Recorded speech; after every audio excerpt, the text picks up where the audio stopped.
All right, hi everybody and welcome to today's webinar, which is all about creativity in the classroom. Today we have Julia with us, who is a primary educator, and she's going to really go into depth of discussion about how to encourage creativity in your classroom and different examples and tips to teaching it as well. So sit back and enjoy. It's going to run for around 20 minutes. We'll then have about 10 minutes worth of questions and answers afterwards. So throughout the webinar, and then especially at the end as well, I do encourage you to ask as many questions as you like using the chat box over to the right-hand side of your screen. That's if you're using the GoToWebinar program. If you're in the live feed page, that is just the page with the video at the top, you'll see a question box down underneath that you can ask questions in. At the end of the webinar, we'll explain how you guys can get your PD certificates as well. And enjoy. Julia, take it away. The following presentation sets out to explore the meaning of creativity and to understand how we can best foster the creative spirit of our students and minimise restrictions on creativity in our daily lives. Creativity is strongly connected to imagination and takes root in childhood. The perception that only special, talented people are creative is not only incorrect, but it can damage our confidence and stifle our existing creative habits. Understanding how creative minds work and the importance of creativity in learning should help us to overcome our reservations about creativity and encourage us to get stuck into creativity in the classroom. In this webinar, we will discuss the definition of creativity, qualities of a creative person, the creative process, creative thinking, accessing existing knowledge, interest-based learning and multiple intelligences, creative flow, and much more. So what is creativity? Creativity is the process in which something new and valuable is created. Creative ideas usually develop into something we can see, hear, smell, touch, or taste. Creativity involves two steps: thinking and producing. There are 4 factors that influence creativity: process, product, person, and place. The qualities of a creative person. Creative people are open thinkers, autonomous workers, and general explorers. They are receptive to new ideas and are good listeners and are also willing to make mistakes. In fact, creative people often make more mistakes than their peers, simply because they tend to trial more ideas and are bigger idea risk takers. The creative process. Psychology writer William Duff was first to link imagination to the stream of genius. Strong links have been identified between creativity and imagination. The creative process requires levels of thoughtfulness and imagination that have been said to attribute to great innovation and invention. In 1926, English social psychologist Graham Wallas developed the following model of the creative process. Stage 1, preparation, in which one focuses on the problem at hand and the dimensions of the problem. Stage 2, incubation, in which the problem is internalized into the unconscious mind and nothing else externally seems to be happening. This is a temporary break from the creative problem that can result in greater insight.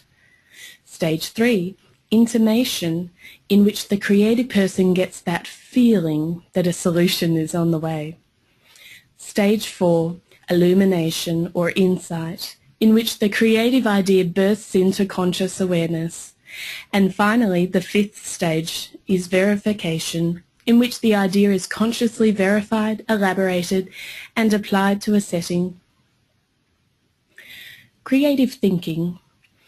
There are 5 key behaviours that can optimise students' thinking for creativity and developing ideas. Identifying personal strengths and ideas for improvement in ideas generation could empower students to further develop their creative brains. The 5 brain skills for creativity are associating, that is, making connections between problems and ideas; questioning and posing queries that challenge common wisdom; observing, monitoring the behaviour of people or things, networking, meeting new people with differing ideas and perspectives, and experimenting, the trial and error of making new ideas.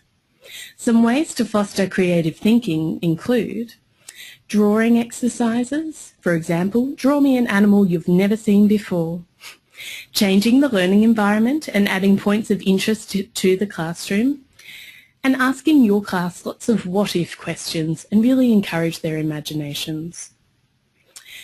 Accessing existing knowledge.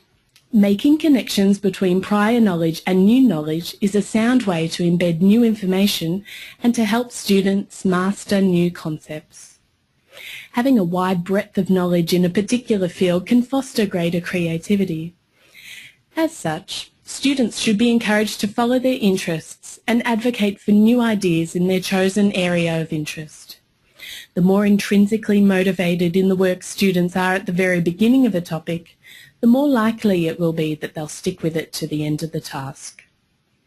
Ways to tap into this existing knowledge include creating goal sheets, producing personal profile posters, asking your students to write about what they'd like to be when they grow up, and encouraging thoughtfulness in the classroom. For example, ways we'd make our school better. Interest-based learning and multiple intelligences. You're probably familiar with Howard Gardner's theory on multiple intelligences. Given there are 7 types of intelligences in our learners, it's no surprise that students respond better to some classroom experiences over others. Knowing your learners and their intelligences could change the way you plan and implement your creative classroom experiences. Verbal linguistic learners are those who use words as a primary way of thinking and solving problems. We can cater for these learners by setting short story writing tasks, writing articles for the school newsletter, writing poems, and providing Scrabble or Boggle games during free time. Logical mathematical learners enjoy working with numbers and analysing data. Providing opportunities to work with sequence and patterns like Mastermind or Battleship, writing surveys, and playing math games like checkers or Monopoly will help these learners. Spatial learners best process information through imagery. Simply engaging with graphs, Venn diagrams, visual demonstrations and modelling behaviour, acting with puppets or using maps during their learning can enhance understanding for learners with this intelligence. Musical intelligence learners use sound to guide their thinking. Musical students feel, think and process information better through opportunities to connect with content through sound.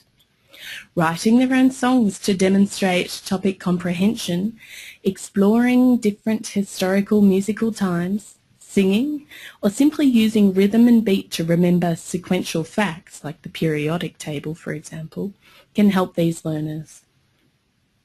Bodily kinesthetic learners are aware of their world through touch and movement and may enjoy their learning more if there are opportunities to wear costumes, develop skits, get hands-on with their work, or play and plan scavenger hunts. Interpersonal learners are known for being good leaders and working well in teams. Being collaborators, interpersonal learners can work in groups to design projects, teach their peers, or present information to the class. Intrapersonal learners have a key strength in their own goals, feelings, and ideas. Time alone to process is often required to consolidate thinking, and individual tasks may be a preference. Classroom effort to enable these students the opportunity to keep journals or logs of their learning, write goals and follow them into realisation or implementation, or writing individual essays may cater well for the intrapersonal learner. Making sure your weekly curriculum includes adequate time for personal work, working together, music, art, building, reading and mathematics will allow you to cater for all learning types. Creative flow. The psychology term flow describes the process of work in which the skills and ability of the worker perfectly match the demand of the task at hand, resulting in peak productivity. During this peak of flow, the self-consciousness of the learner disappears, leaving pure creativity and unencumbered skill. Ways to promote this flow include providing adequate space and time, quiet conditions, moderate temperatures in the learning environment, minimal distractions, and to really know your learners and their intelligences. Creative play. Creative play promotes imagination and through implementation of students' own ideas leads to thoughtful design, project planning and implementation. Professor Karen Stagnetti of Deakin University describes creative play as a thinking skill.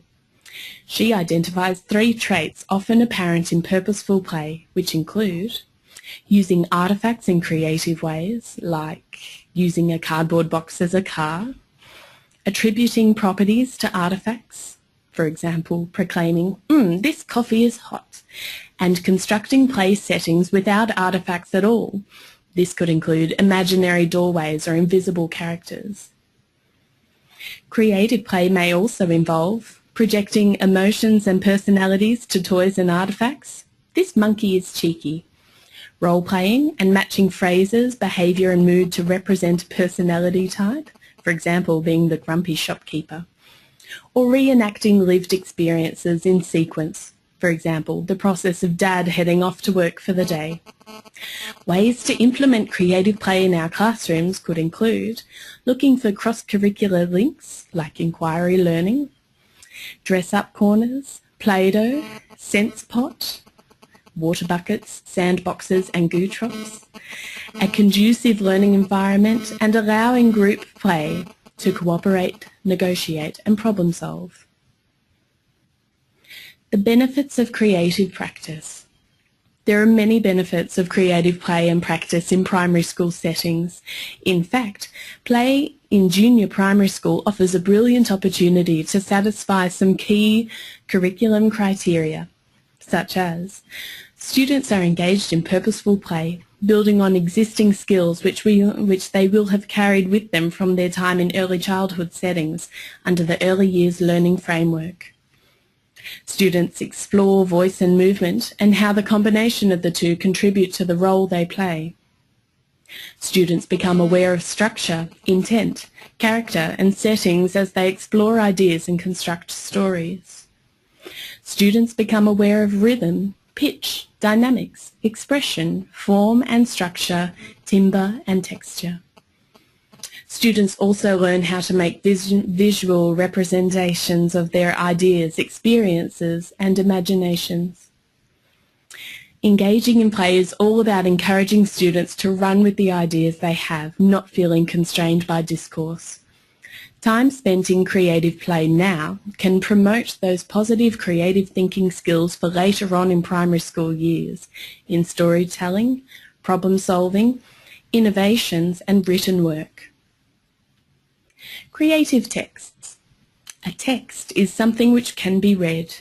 As such, the term text incorporates a range of text types including oral texts, picture books, stories, rhyming verse, poetry, non-fiction, film and multimodal texts. Learning about creative types of texts will assist your students in being able to create a wider range of creative texts themselves, integrating literacy and English competencies within a creative construct. As this diagram suggests, this form of integrated teaching will encourage students to practice their skills in many areas, including developing multiple hypotheses, expansion of ideas, processing symbol systems, visual thinking, modes of thinking, use of imagination, judgment and empathy, and ways of seeing and skills in composing, improvising and creating. Ways of using creative texts in the classroom include creating storybooks using illustrations only, no text.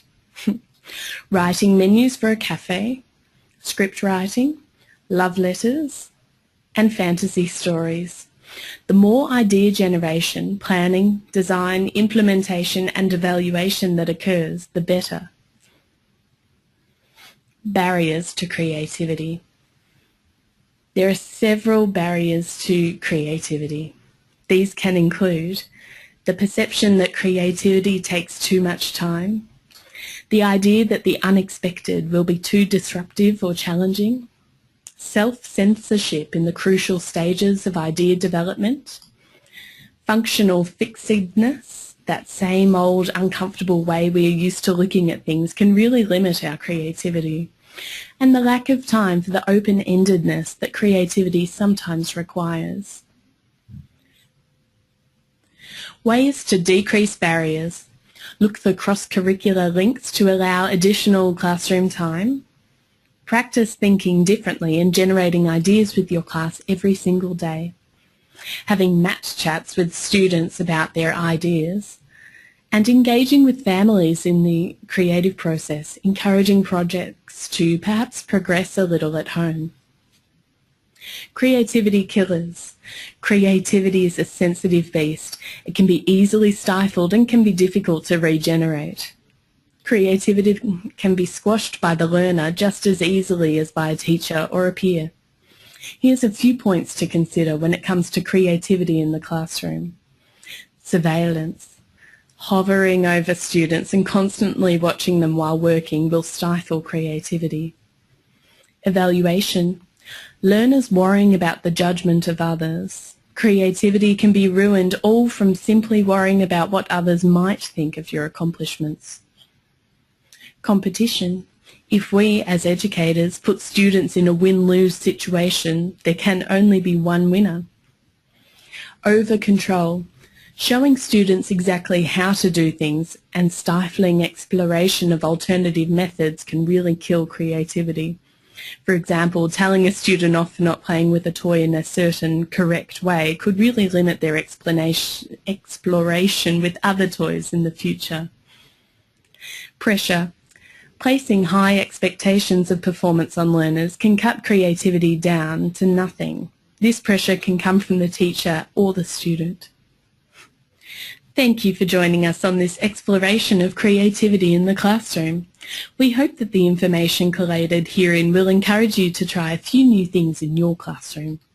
The flexibility and scope of creativity, as well as understanding the impact of student intelligences in learning, could have a really positive influence on classroom practice.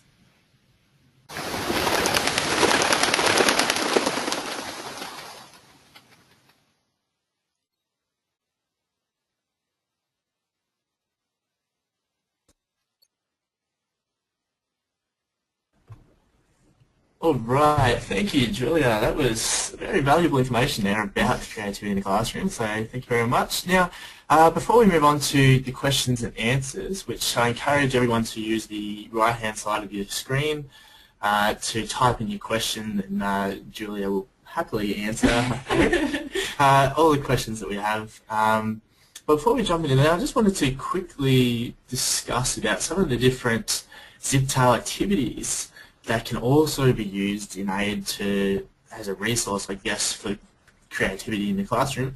And we've got a little list here, just a few of them. We have quite a lot, but just a few. We've got one here, puppet plays. You want to talk a little bit about that and using that module, I guess, as a resource? Certainly. Okay, so there's a number of template resources for constructing puppets under this puppet plays section of the Ziptales website. This resource of puppet building would be great for students in terms of creativity because it really represents all those constraints of the process when completing a creative task, as well as resulting in a useful creative play tool for students in the future. Absolutely. Now the puppet plays you can find, if you're already a Ziptales member, you'll find it in the Developing Library. And if you're not a Ziptales member, just sign up for a free trial and you'll be able to give it all a go. Now the next one we have is Write Time, which is a writing module in the in the Extending Library, this one. Yeah, so Write Time is one section of the Ziptales website that provides scaffolding for teachers and students specifically in writing skills. There's several aspects of this section that could be useful for creative learners, including information on how to actually write a story and how to write an argument, which could be particularly useful for our verbal linguistic learners. Yeah, absolutely. Another useful one, just quickly, is the Happy Schools unit, which is actually in both the developing and extended library. So within the Happy Schools section of Ziptales, there's some excellent resources for self-esteem building for students, including a downloadable page entitled What's Good About Me. This sheet essentially asks students to list what they're good at and what they like to learn about and some of their personal goals. This is really important for our interpersonal learners as well as our intrapersonal learners, and really all learners should be encouraged to practice writing some really positive statements about themselves and sharing it with others. Absolutely. And finally, I guess, is the majority of the rest of the stories, because we have hundreds of them out there on Ziptales. Yes, certainly is. You know what, just about all of the content on the website could be used to promote creativity in the classroom. Classic stories, for example, Snow White, could lead to additional character development, the creation of alternate endings, or a dramatic reenactment of the tale. This would be really great for those spatial, musical and verbal linguistic learners.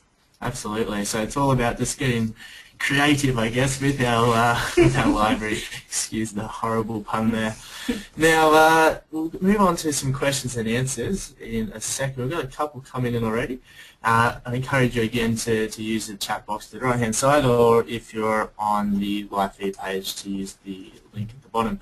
Now, in terms of your PD certificates, we will be emailing them out to you all tomorrow or next week at the very latest, and that will also include a link to a replay of today's webinar along with the slides to download as well, as it's a lot of information to quickly take in. Now, we have a couple of questions. The first one we've got here is from Emma, and Emma is asking, how do we get children who are already lacking the confidence to be creative and take the risk? What a great question to start off. Thanks, Emma. My first response to that is to just practice these creative skills with your students every single day. And it really is that exposure to, it is okay to have great ideas. It is okay to take those risks. The more practice we get, and the more you can also model your own creative endeavours for your students, the more likely they will be to give things a go as well. One quick idea, if I've got time, Steve, just for Emma's question, I've just thought of an idea for an ideas post office, write a letter to the teacher of a cool idea. This can start off with prompts, for example, how can we make our classroom better, and be quite sort of safe in terms of risk-taking, quite safe questions to answer, but have that sort of one-on-one, quite private connection between teacher and student. That could be a really good place to start, and then you could start maybe asking some trickier or more expansive questions that don't necessarily have a clear answer. Absolutely. Another question is coming here from Zoe. She's asking, is there a way I can use this content but verify the creative learning through assessment? Good question, Zoe. The good thing about having this creative lens for our teaching is that can often blend into the classroom environment as more of a teaching style or strategy or method, rather than as something that will overhaul all of your existing classroom practice. So that said, often the existing assessments, the testing, rubrics or matrices may not need to change at all in order to include this creative practice in the curriculum. I hope that answers that question. Yeah, I think that was very well answered. Another question is coming here from Andrew, and Andrew is asking, my question is about multiple intelligences.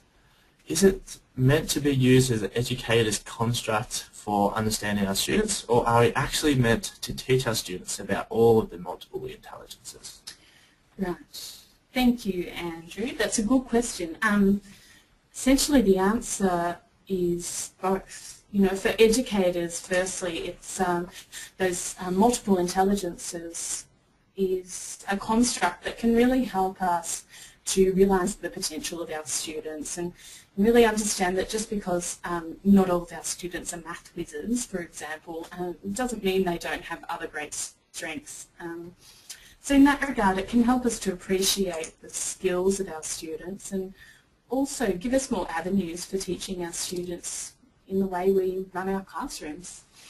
The second part of that question was about students, and I suppose it's the teacher's choice as to how much of Gardner's theory they'd like to share with their students.